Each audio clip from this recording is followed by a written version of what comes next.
Hello, everybody. Welcome back to my channel, Sonia Unapologetic. My name is Sonia, and today we are talking about following your dreams past 40. So I am here with the handsome Joseph R. Wheeler III. Before we go any further, I'd like to ask you guys, subscribe to my channel and like this video and go through the channel and look at some other videos because I'm sure you'll find something that you like. But let's start off with my guests here. Hello, thank you for joining me. How you doing, Miss Stelly? How you doing, Sonia? I just want to thank you. Oh, go ahead. Say.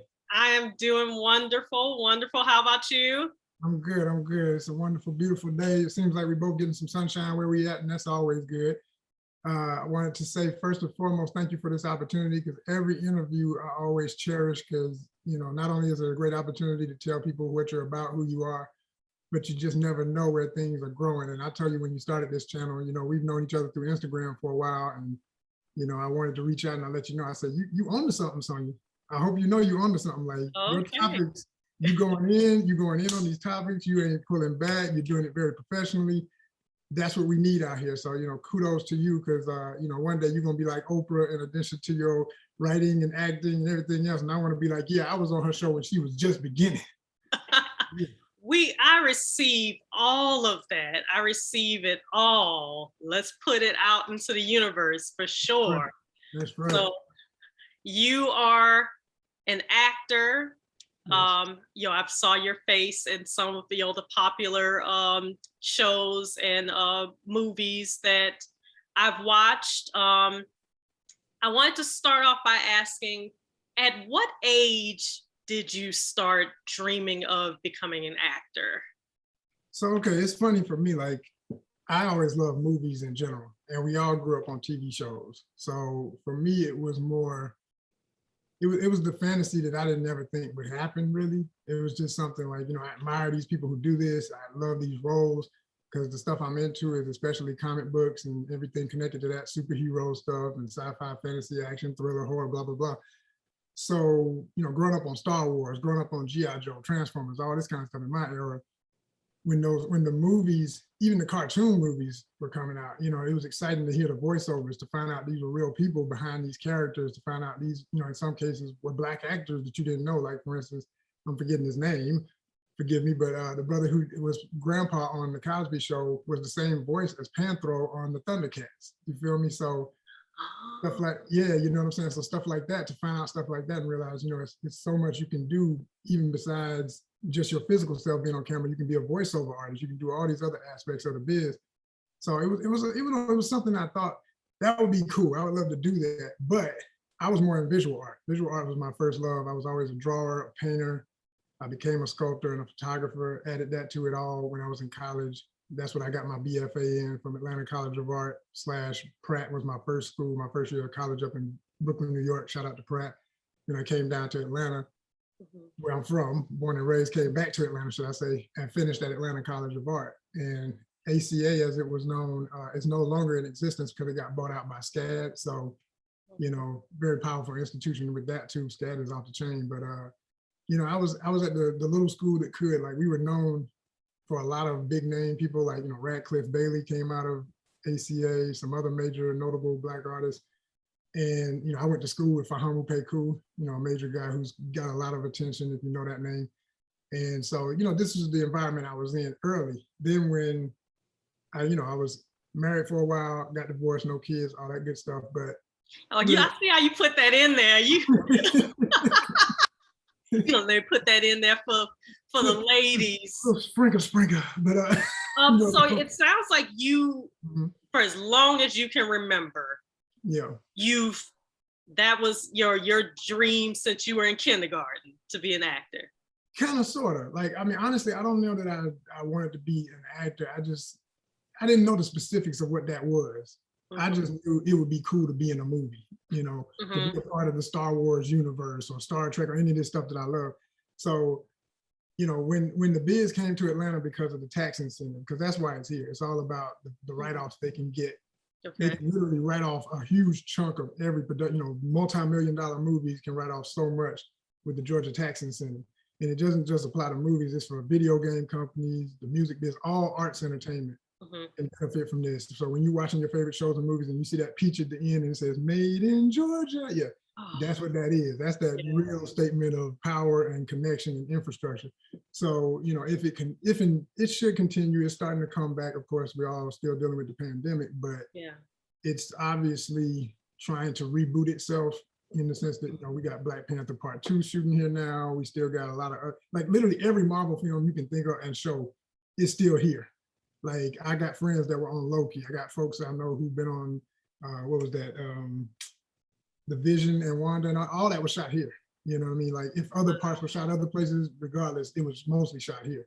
So it's a lot That, going on. that is awesome because if you're wanting to be an actor and the business comes to your town like that, You just that said is amazing. right. And so have you felt fulfilled by any jobs that you've had outside of acting? Yeah, I mean, being a visual artist is not just a job. It's like it's just all of these arts, any of them that I do are my passion. They're my purpose. This is why I'm here. This is my legacy I'm building.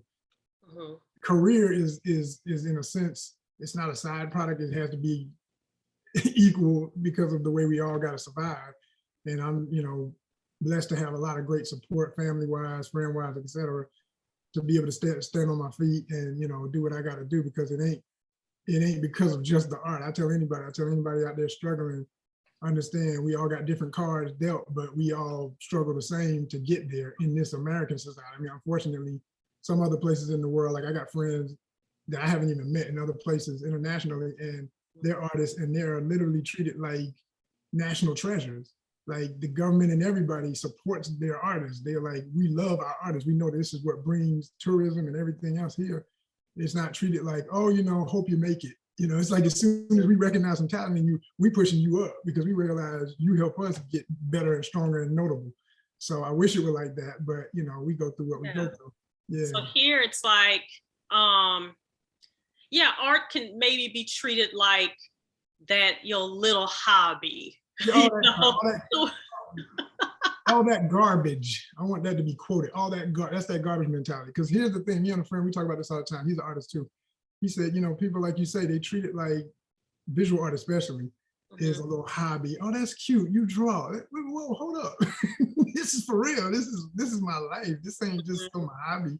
Like I need this to breathe. This keeps me sane. This keeps me balanced. And the irony of even that statement is I went through a transition where now I always say the energy got pulled to another area. It's still there. I can still draw forever in a day. I can still paint there, but I just don't as much as I used to. I'm more so, I will do graphic design a lot, especially, for my productions and anything I'm working on, promoting different stuff.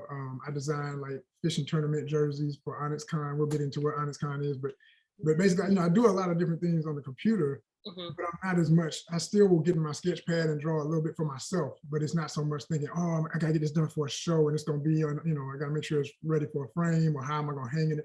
I'm just not there anymore. Like all of that energy, that creative energy got poured into the actor, the writer, the producer. And I'm, at first when I was going through that, I had some real personal, like, intrepidation, like, man, what am I doing? Is this really me? Like, who am I becoming? Like, I didn't know how to deal with it because all my life I was the dude who draws. I was the dude who paints. So when all that energy transferred more to these other arts, I didn't, and it's not that I didn't write, I always wrote, but writing was the thing most people didn't know I did. You know what I'm saying? They just knew that I draw and I paint. And then when I came out, like, no, I'm doing this stuff. And I want you guys to know, like, I got this movie, this short or whatever, I'm working on it. It's like, whoa, you just did a whole flip. It's like, yeah, but it was like I say, it was always a fantasy interest. And as you put it, until it came here and it made sense. Because the struggle is real. It's like I said, oh, I ain't got to go to LA and live in the hood in LA. Because like, I've been to LA, I got friends and family. It's like you either wealthy or you in the hood. It almost ain't no in between. It's hard as hell there. So actors be struggling. So on a whole other level, in Atlanta, you can kind of get by, you know what I mean, and still be all right. So that's why I said, yeah, this now or never. And I had a lot of great doors into it. So I went, you know, a friend of mine was here shooting something for a major project. And it was like, I asked him, I said, hey man, can I be on that and just do some background work? And he was like, yeah, I can get you on. Like, it was no big deal. He was like, yeah, no worries. But what he got me was a feature, meaning, you know, if we're both in camera like we are now, but in the same room, like you're the star and I'm right next to you while you're doing our lines, like I'm clear as day, you know, that's a feature.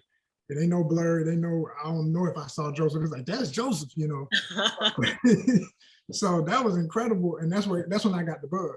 But what I didn't understand is back then, anyway, the rate for background was 64/8, $64 for every 8 hours and then time and a half.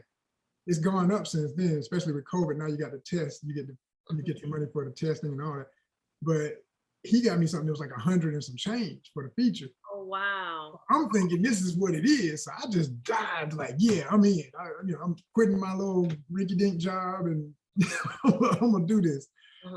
And then I've just been swimming, trying to stay afloat ever since. But it's been joyful because the greatest thing is everything I latch on to stay floating is typically some major stuff. So it's been fun, and it is fun, you know. Yeah, that's awesome that you had someone to help you get into it. You know, Yeah. I feel like that is very much so needed. So since then, tell us about some shows and movies that are, you know, popular that we might know.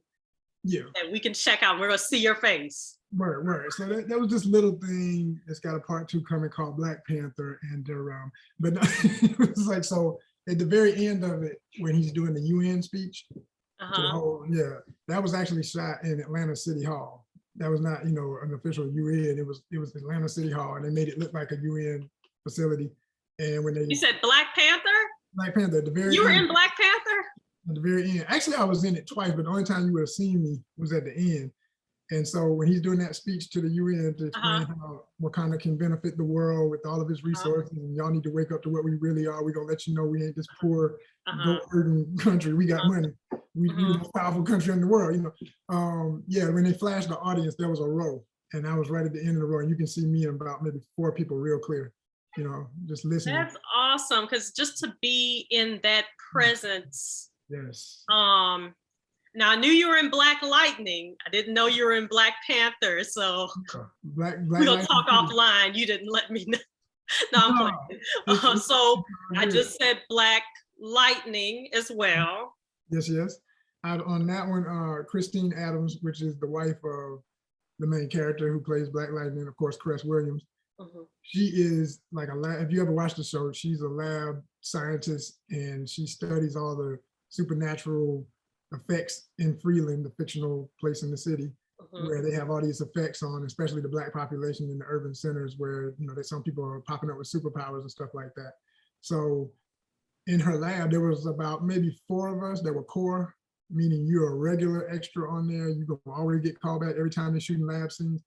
And Christine really took a liking to me. It was real cool. You know, we got to chatting and stuff. She's just real cool people. She's from London, by the way. She's straight up English. I mean, like, if you ever hear, she's one of those actors and actresses that, you know, like Idris, that can flip that voice and you wouldn't know it until the camera's off. And it cracked me up because every time they say cut, she'd be like, oh my gosh, where's my tea at? And I was like, I had no idea. Okay, and I'm going to insert this. I'm going to go back to what other movies have you been in? Do you feel any kind of way about that? About English, British actors playing American roles? Do you feel like it's becoming tougher for just regular Black, you know, regular Black, regular anybody, right? No, you know what's funny about that? I remember when that was a big controversy, and when Samuel Jackson made his comments about it, you know. And my opinion is, even back then, it's like, you know, everybody with talent deserves to work and get opportunities if they're worthy of the role. Now, at the same time, I've seen, like I mentioned, and by the way, before I say any of this, all these people I admire and I love their talent. So it's not me saying in any way they're not as incredible as they are and don't deserve what they've gotten. But I'm still a fan as much as I am part of the biz. So when I look at someone like Idris, for instance, when he did the, what was it? trying to remember the name of the movie. Was it Four Little Girls? What the Medea movie? Wait, Daddy's Little Girls. Daddy's Little Girl, right. So he was supposed to be a Southern cat, you know what I mean, in the movie. He was basically, and I'm like, nah, bro, you good, you great, you still acting your ass off, but I'm sorry, you ain't got that accent, you ain't got it, player. You know, it's like you are not ATL. And then the fact that it was here, it was like in Atlanta, he's supposed to be somebody from the South, whether Atlanta or not, just from the South was kind of how it was posed. I'm like, nah. Now, still take him in the movie. What was it? I think it was well, not Almost Christmas. Whatever that Christmas movie was that has Chris Brown and him in it, and he was the guy who was the son who was always hustling on the run, and he was up in Chicago and stuff. Okay, he can do those northern accents because there is, if you know linguistics, there's it's like the old history of the U.S. It's like those European immigrants, when they went into New England, they established a certain accent based on what they're from that gives you the New York accent, gives you the whole up north sound, Yeah. So he does that real well. But when he goes to those southern ones, I'm like, I don't know about that. You know what's really funny? And I don't know if you watch Key and Peele. I still watch it it's new. There was a skit to where the dude, I think he might have been from Brooklyn or whatever. Mm-hmm. He grew up on the streets. And so he was playing this character. So he's like, I got this down packed. But the British actor, they were like, you're doing great. But the guy who was actually from the street, they was just kind of like, cut, like, no, you're not doing this right. And the British actor was like, you know what? Maybe it helps to think about your mom. And they were just like, and the dude, who's from the streets, he's like, a mom, what's that? It was just so hilarious because he was like, listen, I am from the streets. Like, I don't have to think about anything. This is my life. Right. Oh my God. Yeah, I got to look at that one. They always got something more. Key and Peele be on some stuff. But like that's real for some folk. And that would be the frustration. Like, I haven't run into it yet. I haven't ever went out for anything where I knew my direct competition and I'm looking across the room and I'm seeing people speaking straight up, British accent, and then they go in and get it and I don't know. I haven't been through that yet, but I can understand the frustration if somebody, you know what I mean? And I just think there's multiple levels of gatekeeping that I have a huge issue with in everything with the arts, but especially in this biz, because, you can see the hierarchy of, if you're from certain parts of Europe, if you're from New York, if you're from LA, first of all, and in our backyard where you here getting this tax benefit, y'all get all the roles first. And especially now with COVID going on, it was already a waiting line. Like, it used to be a time where before the pandemic, every now and then you would hear about somebody getting bumped from background to getting lines. I mean, I can't tell you the amount of times it happened. And either I witnessed it one time on Tyler Perry. I was right next to this dude all day and back and holding, which is where you wait until you go to set. And we get to sit and do this one quick scene. And at the end of the scene, he gets held back, like, we need to talk to you. And I saw him talking to Tyler, and everybody was just like, whoa, like we just knew what was about to happen. Weeks later, it's in the news. Tyler does it again, bumps background artist to a major feature role in his next project. It's like, that's like the lottery. That's why folks go, thinking, if you're like me, you're serious about being an actress, and you're there for any of the opportunities, but you in the back of your mind, you are still thinking, today could be the day, any day, you know what I'm saying? But now, you still have that feeling, but now it's like this faint, who knows, because I haven't heard of one situation like that since the pandemic. Now it's just, you only see people who are already in waiting, already have an agent, already from New York, LA, or or London or something, getting all the roles. I mean, it's a thing, you can see it. And it's frustrating when you're like, y'all making all these billions, not millions, but billions in our state, and you won't even use the talent that's right here. And just because you think we don't have, the education or the infrastructure or the schools that have taught, great actors. That's, first of all, that's not true. You got incredible schools here with incredible, and then you got private schools and all kind of coaching classes. And aside from even that, you just got raw talent, like the South always has. And I just laugh. I kind of know that as I say this, it's going to be another situation of Outkast and other groups and what they did in the music industry. Where I remember in the 90s, I was in New York, my first year of college in Pratt. I'll never forget seeing Outkast on TV, their video for Southern Players Ball, I think it was.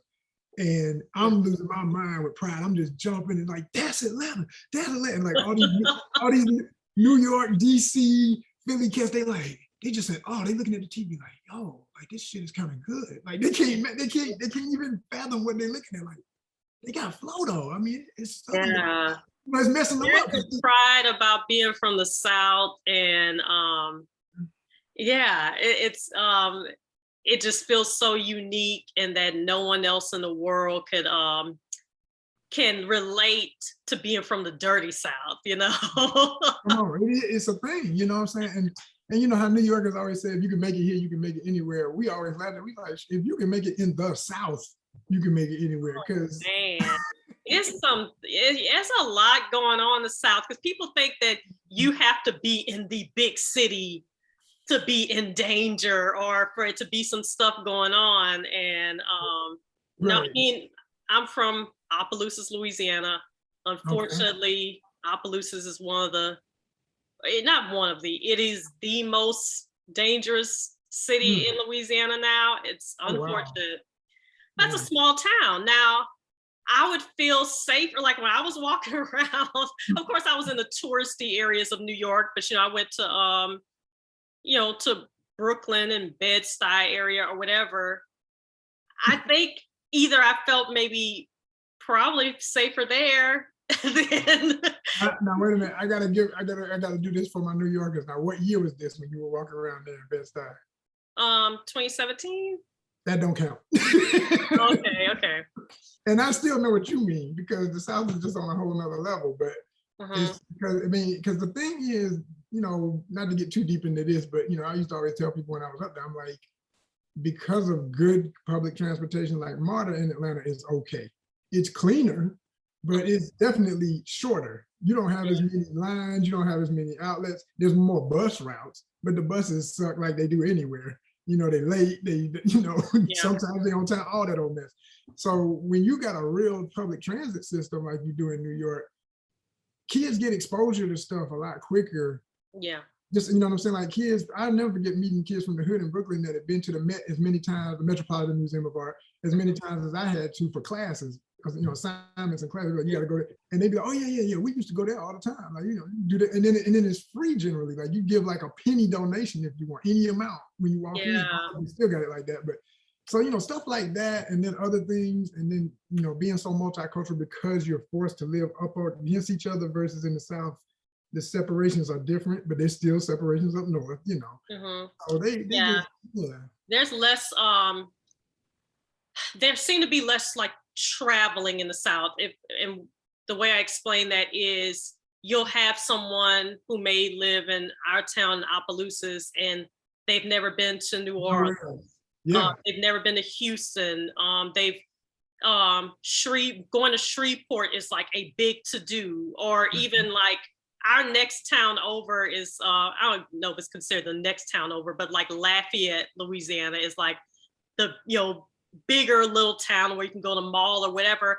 I hear family members saying like that's a big deal. Like, I'm not going all the way to Lafayette. So just traveling anywhere outside of your little couple of mile radius is a big to do. But we'll go back to what other Black Panther. Yes. Black Lightning. Yes. Also, the beginning of the official trailer for Night School, Kevin Hart and Tiffany Haddish, they cut the scene in the movie, because I bought the DVD, like maybe they got it in the director's cut, but they still cut the scene.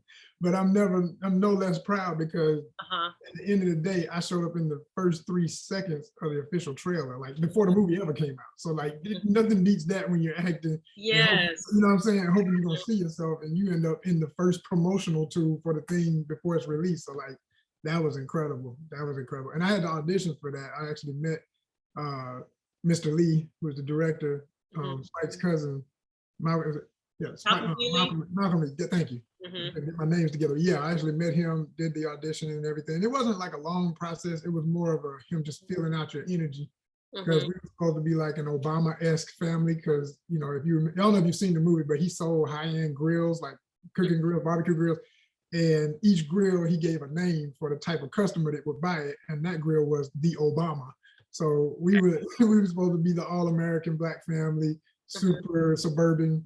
And I was like suburban dad and, you know, the wife and 2 kids, but instead of 2 daughters, it was 2 boys. So it was fun, but like, you know, they pieced us together. None of us knew each other. I didn't know the kids. Even the 2 boys weren't related, as I remember. They were, yeah, two boys that never met each other. You know, we all got pieced together to make the scene, and it was fun. But and Kev was real, you know, true professional, real good dude. I mean, real good dude. Yeah. That is crazy how just being a viewer of movies and you see something in the trailer and you're like waiting for that part. Right. Yo, I'm telling you, that day when that came out, and like, because the way I found out about it, it was on Entertainment Tonight or one of those, and they were talking about it and they showed the clip, and I'm like, you know, so then when it hit YouTube, my phone was dinging all day, you know, family, friends, you know, everybody, you know, the girl who ain't talked to you in forever, that someone say, I see, I bet you did. Hey, big head. Yeah, yeah. Hey, little head. Bye. I saw you on whatever on that little trailer. Right. All them words to try and downplay, right? Or whatever, your little trailer. Your little trailer. Everything little now. That is a big deal. Yes. So let me look at my little questions, my little Oprah-esque questions here. Oh, let me give one more since we're joking about the ladies, because I didn't even watch that show until my sister got me into it, and then I ended up being on it, and that was just incredible. When I first started, my first ever true feature, I consider it, in the Hollywood sphere would be, because the thing that I did with my boy, it never came out, unfortunately, as crazy as that is. Yeah, I mean, we talking. You got your coins, though. You got your coins. You know, it paid a few bills 1 month, you know. So, but no, my feature on Being Mary Jane with Gabrielle Union. There was an episode, and I'm forgetting what episode that was. I want to say it was season 3, but she's upset with the boss on the show. Did you watch the show? You know the characters? I watched season 1. Oh, it's okay. It's okay. You just wanted to see Omari Hardwick. It's okay. No worries. So they did this part where she basically is upset with her supervisor, and she storms out of his office. And as she's walking by, like I'll never forget when they gave me the instructions. They said she's gonna walk by really fast, angry, and you just turn and give a look like, oh boy, she's mad again.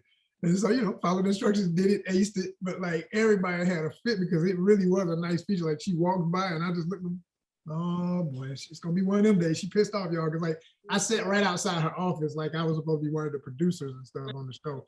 So it was fun. I mean, you know, those are the first moments when people first see you and stuff, and then you get that, you know, the other bug, the other one that makes you realize, okay, this is one level, but wait till y'all see me speak, which is why I love doing independent stuff so much, because that's where I'm speaking.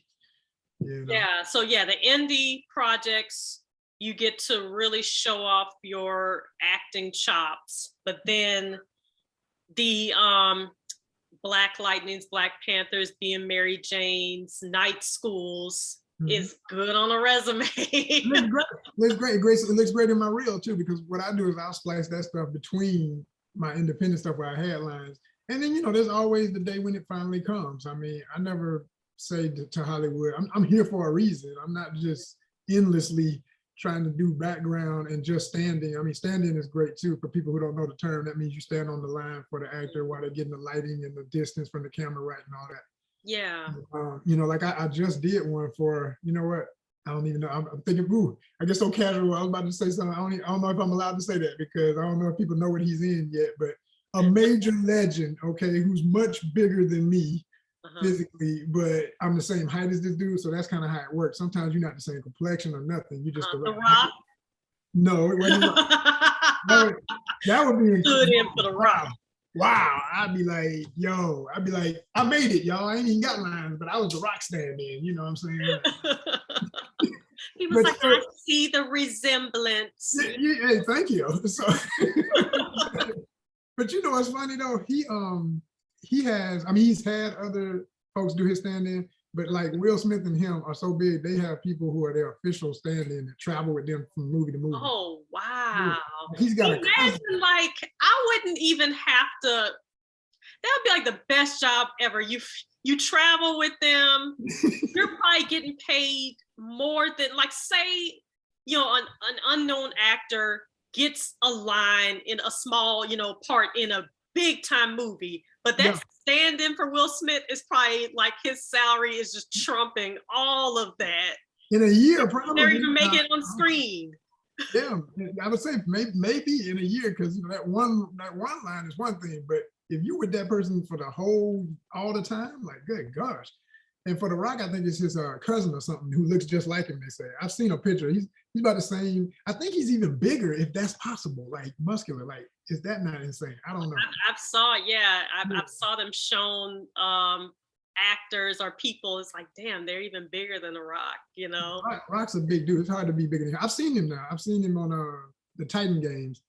Yeah, if you know that show, and they have athletes competing or whatever. And so what was funny about that one is a lot of times in this biz, you don't know what it is. They purposely keep a lot of secrecy because they don't want folks spreading the word, especially when it's a fan, somebody that big, because it can get crazy with security. People just trying to show up and you ain't even there for the day hired. So secret locations and all that. So we get there, and like, I'm sitting and I'm hearing some folks joking with the PAs, the production assistants. And they saying, so has DJ been here? They keep saying DJ. DJ. Dwayne Johnson. They talking about, wait a minute, what is this? I asked somebody next to me, it's like, this is Titan Games. And then I see it on somebody's little badge or what. I said, oh, wow. So this is the first time he came out. They have a license to the WWE music, so they play his intro or whatever. So you hear the dun, dun, dun, and they have the fireworks. I was like, this is crazy. Because I've never even been to I love wrestling from another part of my life. I don't watch it like I used to, but I still dig it. And I've never really been to one of those shows. So I felt like I was at a WWE show because they had the fireworks, fire, he comes out, and then you're doing it like 3 times. So each time it's the same energy because they're trying to get the take right and all this different stuff. They're like, okay, we're gonna do it one more time. And everybody's acting like it's the first. I love that energy of, like, if you go to an NFL game or you go to anything, the music, the cheering. Yes. And y'all was acting a fool. I swear the women were out of control. One of them told him, say, take your shirt off. And he just grinned at her and she about faint. He said, well, what am I gonna wear after that? And she just looked like I don't care. Was panties being thrown? No, they couldn't go that far. They would have been like, security. Yep, another one. Wow, so that's pretty cool. It's like, even if you don't end up with, the lines or whatever, being in that presence, because eventually you'll get there, you'll have your breakout role. So do you feel like it's harder over 40? Yes, in a way, but not really, because I don't, we're just using this word. I agreed to be on this show, but who's 40? I don't know who we're talking about. Oh, y'all not supposed to be saying y'all. Yeah, it's all good. It's like I make it a constant off and on game. Like every now and then I'll drop it what it really is, and then if you paying attention and watching all my different interviews and stuff, you might know if you can keep up with the years. But otherwise, I like to keep it straight. It's kind of like when you look at a lot of celebs. Not to say I'm there yet, but I'm in practice. I know how this world works, so I'm getting used to it. It's like you'll see somebody and you'll say, I thought he had a beard. And then, I get some role where I have to crop it or something. And then it's like, no, he ain't got no beard. And then you got all these people, they keep a buzz going even when it doesn't matter because they're talking about you over the silliest little stuff. So your age becomes another one of those things sometimes. So it's fun to kind of play that game if y'all don't really know what I am. But yeah, I know a lot of people over 40 and it can be a struggle because the business is all about young. Especially for women. Guys got it better. It's just unfortunately a double standard. As soon as a woman turns 40, she's a mom in every role, even if she don't want to be. And a guy, you can be the dad, you can be the single guy, you can be 70 and still be the sex symbol. If y'all say it, that'd be the other part. If y'all keep cheering, then yes, because it is all about that too. It's all about acknowledging that presence. Like I've been on, to speak of another feature, P-Valley, I had a major feature on there. Okay. And yeah, like if you watch the show and Miss Mississippi, she has 2 favorites. There was one who spoke in like the first episode. There was another favorite that came to see her with a rose and escorted her off the stage and showered her in the back room with money. That was me. So the funny thing about that character was before it came out, it's like NDAs, non-disclosure, you can't really talk about it, but I didn't tell nobody exactly. I just said, make sure you watch P Valley. And they're like, you on it? I said, make sure you watch P Valley. I said, and when it comes out, especially to all my lady friends, I was like, I need y'all to lose your mind and use this hashtag. I had this hashtag cast JRW3, the number 3. And I say, and post that. Just put that on there, like cast this man. We want to see more of him, is what I'm saying. Yeah. Make sure you do it. And some of them did, some of them didn't, and some of them forget. And then the show come out and they quiet, and I'm like, oh damn. And then what was so hilarious, I mean, months later, show been out, and then you start getting the emails and the DMs. I saw you, and then they posting it, and they taking the camera footage of the TV, and it's like, thank you, but you're a little late because I'm trying to get them to see this surge of energy and say, ain't that our dude? Yeah, give him some lines. Do you see these women? They going crazy like it's like that's how it can work sometimes. It's a popularity contest out here, It's crazy how like some of my friends, they said they'll have been in something for years. Like this might be a movie that happened years ago, and then they'll meet someone. They're just kind of like, wait a minute, are you in, whatever? Right. They under a bridge homeless, and they're like, yeah, that's me. Oh, no. Damn. Oh, let me give you some change. Right. See, no, that changed my life. What's wrong with y'all? So how do you see your acting ideally? What is it going to look like in the future? Let's put it out in the universe. Well, first and foremost, I was raised by a real entrepreneur, and also that'd be my dad, and then my mom being, the hardworking lady who, gives me that work ethic. Both of them work hard, but I'm saying my dad was just the entrepreneur. So this on my chest, this right here, Onyxcon, is my popular arts convention / now all online content, arts related, multi-purpose, creative lifestyle nonprofit, 501c3 officially. I can't stress that enough for folks who want to give and know that they can get something back, in your tax time. But basically, we cover science fiction, fantasy, thrillers, all those genres, and we're pretty much open to all the popular arts. So not just the comic books and the movies and everything, but the toys, the video games, novelists. I know plenty of writers, film, of course. We have a film festival element. We have what we used to, when we did the event, we used to do it twice a year to the tune of an average of 500 people every time we did it. Whether it was the one we did for February for Black History Month, and we called it Onyxcon Sankofa. And Sankofa is an Adinkra symbol from Ghana, part of many symbols. If you don't know about Adinkra symbols, I'm saying ADINKRA. Look that up. Very good information for all my Afrocentrics or people who just want to know about real stuff. And it means to go back and fetch it. So it literally means to know your past so you can move forward into your future. So we're gonna do that for February. And I remember the first time we did it, kind of halfway through our journey, because we started in 2009, well over a decade of events. And we started at Southwest Arts Center. Shout out to Southwest Arts Center in Southwest Atlanta. And a very, very notable facility. They're very historic. I'm trying to remember the name of True Colors Theater does a lot of their plays out of there. People in Atlanta go feel me on that. I just wanted to drop that. But anyway, they are a major place. And we also did it with the Atlanta Fulton Public Library System, a couple of branches, and even a few other art centers have hosted Onyxcon. So over the years, we got a lot of fandom. But when we decided to do this one year for Sankofa, it was at first they were just like, I don't know if that's gonna work. Is this a Valentine's weekend? It turned out being almost as big as our regular what we do in August, when we were just only doing it then, because people are looking for something to do. Couples and families, like this is something really cool to do. So we kept that going, and it ended up being more of a headache for me because I don't get no breaks. I mean, I already wasn't getting no break from it, but I literally would be like all year long, I'm planning this 6 months, and then I'm planning the next 6 months and getting my vendors and getting everything locked down and who's gonna be special guests and blah, blah, blah. So of course the pandemic hit hard because, around that time I had been in the biz so long that I could reach out to friends who I know are here filming something, and I don't have to worry about getting hit with, hotel and flight. They just like, yeah, if I'm in town, I'm gonna come, period. Just I'll come to Onyxcon, man, that sounds fun. So we had Christine Adams from Black Lightning. You know, she was there once. This is our last formal year in person. We had Miles Truitt, who's about to be in the BMF story. He was on, you know, he's also on Black Lightning. He played Body Bag Boy, if you know the characters on the show.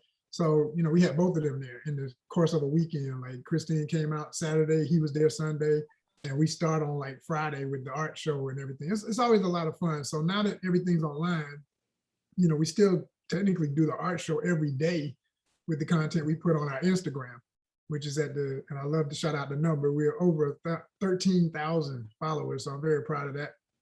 And yeah, you know, and you know, and we're trying to build that YouTube. We're real small on the YouTube, but we at least 140 or something like that. Last time I checked, I always say that should be at least 10,000 with as many Instagram folk. But I realize people are very funny about their social media. It's like, yeah, they love Instagram, but I don't really watch YouTube. Or I love YouTube, but I don't really watch, you know what I mean? Or you'll see 20,000 views. Yes. And it will be 1,000 subscribers. Right. You know, right. Because everybody watching, but ain't nobody hitting no buttons. So yeah. So then while we're talking about that, again, you guys, subscribe. Y'all subscribe for real. Yeah, there's a lot that can happen. Like for me, I'm still very small. And when I look back at this video years from now, it's gonna be like, oh wow, now look how big I am. But there's certain milestones on YouTube that you can't do certain things until you hit those milestones. Right. You know, so like you don't have access to everything until you hit those certain milestones. So everyone who watches this, yes, if you hadn't hit that subscribe button, subscribe. And when you go onto Onyxcon's YouTube channel, subscribe as well, and we will link all of your information in the description box. But word. Yes, you know, because that's what it's about. And so I mentioned all that to say that the power of YouTube is what I'm most focused on, because I want to start doing actual content films through Onyxcon, like giving folks jobs through the nonprofit, which of course is each one teach one. So it fits our goals as a nonprofit. Yeah. You know, on-set learning, people who, like I got a buddy, he's just out of college, but he's well versed as a director, writer, producer, the whole nine. He even acts, but he's especially a director and a writer. So he's got equipment. He's got people who got equipment. Yeah. We're trying to make a movie, hopefully in the next few months, just to be a short, you know, in addition to other projects he's got. And then I'm gonna put that out through the Onyxcon Film Festival on our YouTube.